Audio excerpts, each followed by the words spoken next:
आप कहाँ चल दिए? मैंने डिनर का इंतजाम किया है, करके जाइए। बहुत शुक्रिया, मुझे दरअसल कहीं पहुंचना है, तकल्लुफ की जरूरत नहीं थी। वैसे आप मुझे तुम भी कह सकती हैं, इस आपके तकल्लुफ की भी जरूरत नहीं है।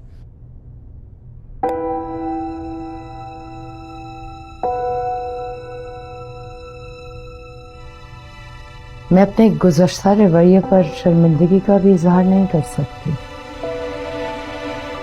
आपसे एक दरखास्त है, अपनी बेटी के हुनर को पहचानिए,